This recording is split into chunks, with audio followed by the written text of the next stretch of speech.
League ने 27वीं आईनी तरमीम के लिए पीपल्स पार्टी से हिमायत मांग ली। आईनी अदालत का क़याम, एग्जेक्टिव मजिस्ट्रेट की बहाली, जजों के तबादले का इख्तियार, NFC में सूबाई हिस्से का तहफ़्फ़ुज़ का खात्मा और आर्टिकल 243 में तरमीम मुजव्वज़ा आईनी तरमीम का हिस्सा। फैसले के लिए पीपल्स पार्टी की सेंट्रल एग्जेक्टिव कमेटी का इजलास 6 नवंबर को तलब। बिलावल भुट्टो जरदारी कहते हैं वज़ीर आज़म शहबाज शरीफ की क़ियादत में नून लीग का वफ़द सदर जरदारी और मुझसे मिलने आया था।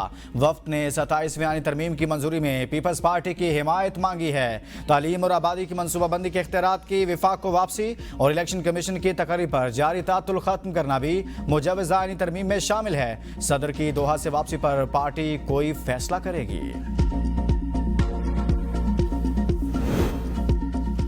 हुकूमत 27वीं आईनी तरमीम में कौन सी आर्टिकल में तरमीम करेगी, तफसील ABN न्यूज़ ने हासिल कर ली। ज़राए के मुताबिक वफाकी हुकूमत आइन के आर्टिकल 243 में तरमीम चाहती है।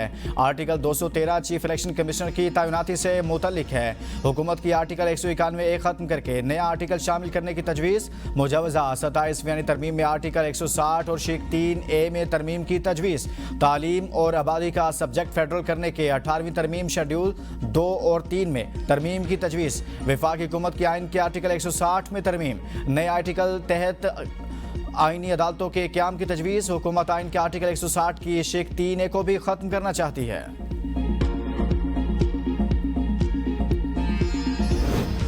JUI के सेंटर कामरान मुर्तज़ा कहते हैं 27वीं तरमीम से मुतल्लिक पार्लियामान में मुशावरत होनी चाहिए। ऐवान में होने वाली कानून साजी के बारे में आवाम को पता होना चाहिए। हुकूमत हमेशा से यही कह रही थी कि 27वीं तरमीम नहीं हो रही। बिलावल भुट्टो ने ट्वीट के जरिए आवाम को पैगाम दिया। पीपल्स पार्टी और नून लीग एक सिक्के के दो रुख हैं। अपने मफादात के लिए दोनों पार्टियां इकट्ठी हो जाती हैं।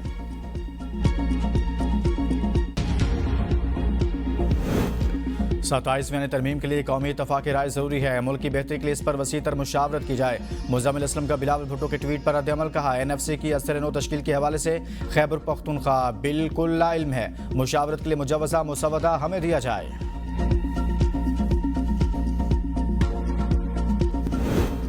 पाकिस्तान इस्लामोफोबिया के खिलाफ एक मुअस्सर आवाज़ बनकर उभरा। हमारी खारजा पॉलिसी एक नए मरहले में दाखिल। पाकिस्तान आलमी सतह पर एक काबिल एतमाद शराकतदार के तौर पर उभर रहा है।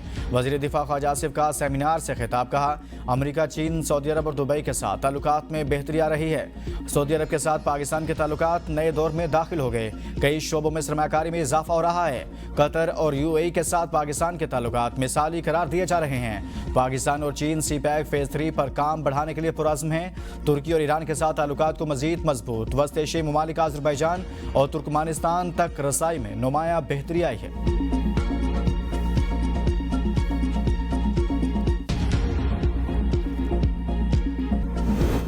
हुकूमत मईशत में बुनियादी इस्लाहात के एजेंडे पर अमल पैरा है। आलमी रेटिंग एजेंसियों ने पाकिस्तान के मुआशी इस्तेहकाम का एतराफ़ किया।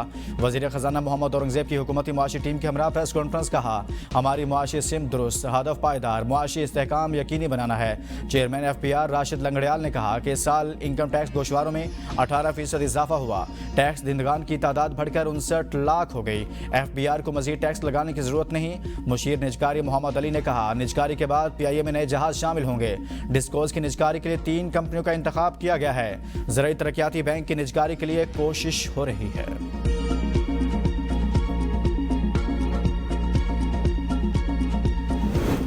महंगी बिजली हमें विरासत में मिली। इसके बावजूद गुज़श्ता 18 माह में बिजली की कीमत में 10 से 10.5 रुपये फी यूनिट कमी की। वज़ीर तवानाई ओवैस लगारी की प्रेस कॉन्फ्रेंस। कहा सरप्लस बिजली 3 माह के लिए इंडस्ट्री को 26 रुपये फी यूनिट दी, जबकि EV का रेट 71 रुपये से कम करके 39 रुपये फी यूनिट किया। इंडस्ट्रीज़ के लिए 16 रुपये फी यूनिट कमी की गई। हमारे पास 7000 मेगावाट इजाफी बिजली पड़ी है। इसे बंद अलमारी में नहीं रख सकता। 20 साल से हर हुकूमत जो कोशिश कर रही थी वो इस काबीना ने कर दिखाया। हुकूमत अब बिजली नहीं खरीदेगी, वो इस कारोबार से बाहर आ चुकी। लोगों को आपस में बिजली खरीदो फरोख्त करना पड़ेगी, जिससे उन्हें बेहतरीन कीमतें मिलेंगी। सेनेट के इजलास कल और कौमी असम्बली का बुध को बुलाने का फैसला। वजारत पार्लिमानी उमूर ने समरी वज़ीर आज़म को भिजवा दी। शेड्यूल के मुताबिक कौमी असम्बली का इजलास 27 अक्टूबर को होना था। मालियाती उमूर से मुतल्लिक अहम ऑर्डिनेंस की वजह से इजलास रीशेड्यूल किया गया।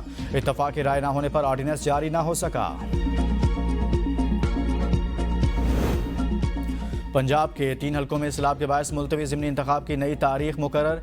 NA 66 वज़ीराबाद, NA 129 लाहौर और PP 87 मियांवाली में ज़िमनी इंतखाब 23 नवंबर को होंगे। कोयटा में मुकामी हुकूमतों के इलेक्शन के लिए पोलिंग 28 दिसंबर को होगी। कागजात नामजदगी 13 से 17 नवंबर तक जमा कराए जा सकेंगे।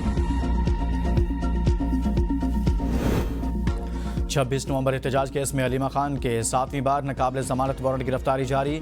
अलीमा खान के 30 बैंक अकाउंट्स की तफसीलात अदालत में पेश। शौकत खानम नमल यूनिवर्सिटी के अकाउंट्स पेश न करने वाले 4 बैंकों को तौहीन अदालत के नोटिस जारी। समात 6 नवंबर तक मुलतवी।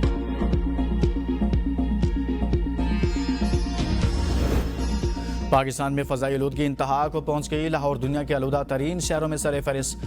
लाहौर के इलाके मजंग का एयर क्वालिटी इंडेक्स सबसे ज़्यादा 718 रिकॉर्ड। अनारकली 583, डिफेंस 565, कैंट 515 और शादमान 491 रिकॉर्ड। गुजरांवाला में इंडेक्स 769 रिकॉर्ड। फैसलाबाद 329, मुल्तान 300, जबकि पेशावर का AQI 235 को पहुँच गया। सियालकोट में 203, इस्लामाबाद में इंडेक्स 172 रिकॉर्ड। रावलपिंडी का AQI 169 और कराची 167 रिकॉर्ड किया गया। तिब्बी माहिरीन के शहरियों को गैर जरूरी सफर से इज्तनाब और मास्क का इस्तेमाल यकीनी बनाने की हिदायत। पंजाब में सरकारी और निजी तालीमी इदारों के औकातकार तब्दील। स्कूल 8:45 से पहले खोलने पर पाबंदी के बायस वालिदैन को शदीद मुश्किलात का सामना। बेशतर वक्त पर दफातर न